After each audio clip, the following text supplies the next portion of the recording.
成立。なぜあんなところに。バカ野郎、早く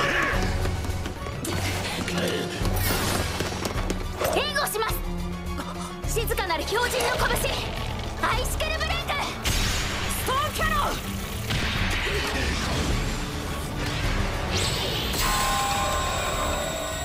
端からだ。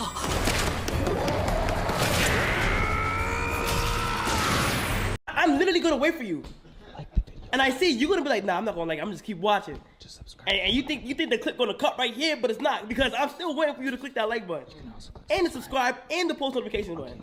If there's a word that you can say to an anime fan that will switch off their brain, it's the word isekai. Because isekai has become one of the most annoying genre of anime that you can find because it's always in your face. What? Greetings, strange traveler.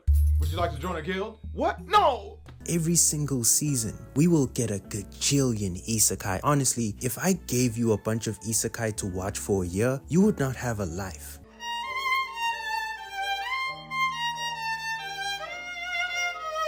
But the problem with isekai is that it's not just a quantity issue, it's an issue of quality. Because at this point with isekai, we've gotten stories where people are reborn as cars, reborn as vending machines, and I'm sure there's an isekai where somebody has been reborn as a toilet. And that kind of just shows you the creativity that has gone into isekai, and it's not the good type of creativity. So you would think that I would have had enough of it, and I don't really want to watch an isekai. But this anime is different, because Mushoku Tensei is special in that, arguably speaking, even if you talk to any isekai fan who's probably out of their mind, they will tell you that Mushoku Tensei is one of these special isekai. In fact, some people may say that it's on its way to becoming the greatest isekai of all time. And well, after this season, I've realized something about this anime. It hasn't taken a wrong step at all. And in fact, after watching this season, I'm pretty much on the bandwagon that this will end up being one of the greatest isekai ever.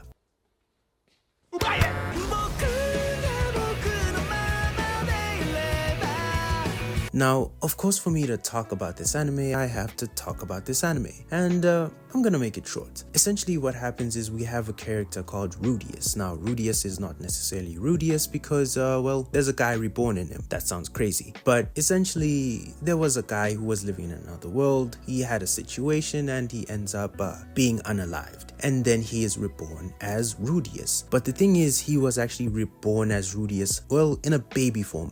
What? Bro, what are you talking about, man? Listen, it's gonna sound weird, but basically, guy lived in another world, unalived, then consciousness gets put into a baby. It's crazy, okay? It's an isekai. But basically, his consciousness is within Rudeus, and that basically means that he is, well, he's been reborn in a baby's body. So he has to now live his life and grow up. And that is essentially it. But the thing about Mushoku Tensei is that, well, it's actually really about life. So the thing about Rudeus is that he had another opportunity, but remember, his mentality and his mind is completely different in that, yes, he has a new body, but he has to live life and essentially grow. This anime takes its time in the first season where it shows you Rudeus growing as a child and, well, developing and becoming older, dealing with a lot of things such as puberty, which is it actually happens a lot in this anime, but also just showing him having to deal with family life and things that he didn't necessarily understand or didn't really want to deal with in his life, because essentially in his life he was bullied to the point that he just became a shut-in and didn't want to do anything anymore. But this anime is forcing him to basically be in a new world. He's got a different body, he knows magic now, and he has the potential to become a pretty OP character. But he's still the same person in his head, dealing with some of the trauma and some of the issues that he had in his past life that he didn't necessarily overcome. And this season is just a continuation of this, because in this season we see Rudeus, well, overcoming a certain issue. So like I said, puberty and stuff. In the last season, or part 1, Rudeus had an issue in that he wanted to become a man, so to speak. Hey, baby! And he was having issues becoming a man because he couldn't get up to the task, if you know what I mean. And he didn't necessarily take it that well, which most boys or men would not really take well, because not being able to get up to task and do man stuff can be really discouraging. No. Wait. And the problem with Rudeus is that he had a partner who didn't like what happened. Okay, well, that's you. But on the other hand, me? Oh, I'm gonna turn up. And ultimately, this resulted in him breaking down as a character and going through a lot of things. But fortunately for Rudeus, he meets Sylphy, aka Sylphiette. I'm just gonna call her Sylphy. But Sylphy saves him in that she basically gives him an opportunity to become a man. This is weird, but you know what I'm saying. And ultimately this results in him being saved, in that now he feels like a man, and it's resulted in him having a better life. Because after having this experience with Sylphy, he just develops this loving feeling towards her and decides that he's going to marry her, which is essentially what happens in this season based on that experience. Now, is it weird to marry someone because essentially they made you a man? Not really, but considering their age, it is kind of weird, but then again, they kind of like each other, so it is what it is. The things I do for love. But now this continues on in the season as we see Rudeus basically live his life. And at this point you would think it would get boring, considering the fact that we're just watching a guy lose his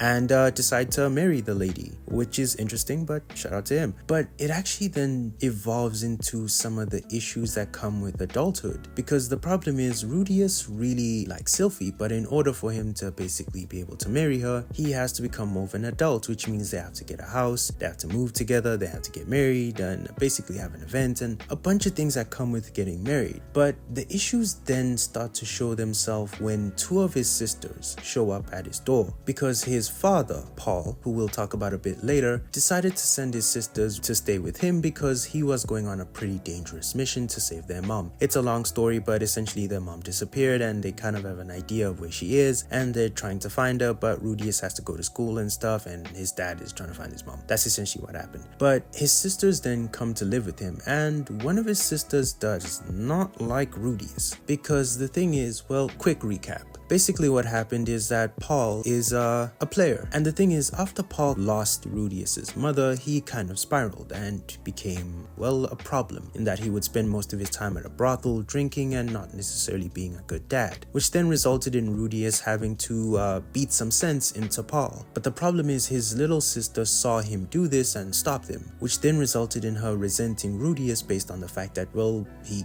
kind of beat up her dad. Besides that, she saw Rudeus as this aggressive individual who was mean, and this is essentially the ideals of a kid, so you can kind of forgive her. But she didn't necessarily know what happened, but she decides that she doesn't want to stay with Rudeus. This is spoiler territory, but I'm not going to spoil too much. And actually, she wants to stay at a school dorm, which is the same school that Rudeus goes to. And Rudeus decides to allow her to do this just so that she can have some level of freedom. And after doing this, something happens. Norm basically has a breakdown, and for some reason she locks herself in a room, and it becomes a big problem because when Rudeus learns about this, he immediately is angry, because being a person who's went through bullying, he starts to assume the worst and thinks that somebody has done something to his sister, and he becomes really angry and he tries to find answers, and he is really willing to do a lot for his sister. But after coming to the realization that his sister is not necessarily going through any sort of bullying but more of an internal sort of issue, he has a problem, because as he goes to have a conversation with her, he remembers his past life, in that when he was going through that sort of situation, he didn't necessarily know how to get out of it, and his older brother tried his hardest to try and convince him to not be a shut-in, because essentially Rudy in his other life was a shut-in, and the bullying had gotten so bad that he did not want to leave his house. He would stay there and just eat and wouldn't do anything, and his brother would try all the time to try and convince him to get out the house, to get over it, anything to just see his brother leave that sort of place and break out of it. unfortunately, his brother was never able to get him out of that funk. And now Rudeus had the same issue. His sister was the person in that place, and now it was his job to break her out of it. But the problem is he was never truly able to break out of it, so he doesn't have the answers. And this results in him basically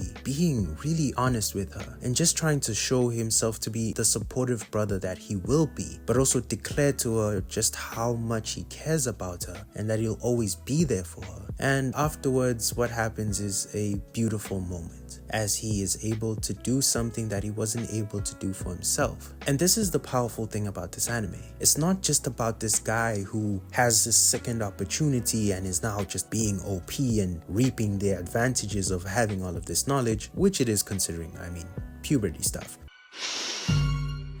But it's more than that. It's the fact that yes, sometimes his knowledge is an advantage for him and he can do things that he could have never done before, but he still carries with him the same disadvantages that he never beat in his other life. And now as he grows older and sees other people go through some of the things that he went through, he sometimes, well, reflects on who he was, but also tries to figure out how the other people in his life felt. And this is really amazing, because this anime is filled with a lot of regret. It's filled with a lot of regret and pain, and yeah, there's a lot of funny moments and good moments. But ultimately, it's a story of a character who is trying to live his new life, but has to come across situations that remind him of how he kind of failed in his own life, and how is he going to overcome them or deal with them. And what he's learning is that it's not easy, whether it be him trying to help others or him trying to help himself. And this is a really interesting aspect to this anime because it is an isekai, but it's doing isekai in the way isekai should be done, in that you have this character, they have another opportunity, but it's not this boring story where just everything works out for them. Essentially, an isekai is about being reborn and having a second opportunity, but it's never said that you just become perfect and everything's awesome.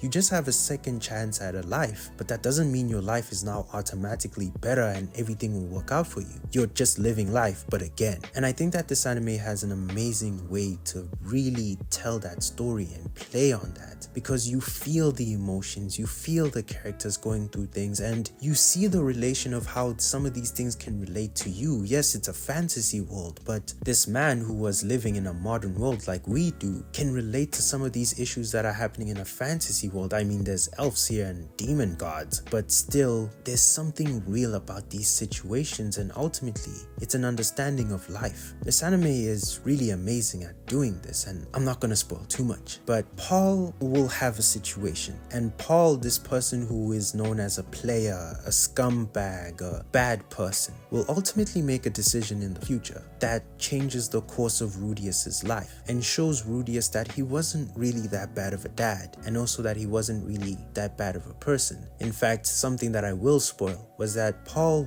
really enjoyed the fact that his son found him to be awesome at times. And this just simple moment of a father being proud that his son thinks he's awesome was cool to see, because sometimes Paul would hide his face where he'd smile and be giddy because he was happy. And that was awesome to see. But things happen, and that's as far as I'll go.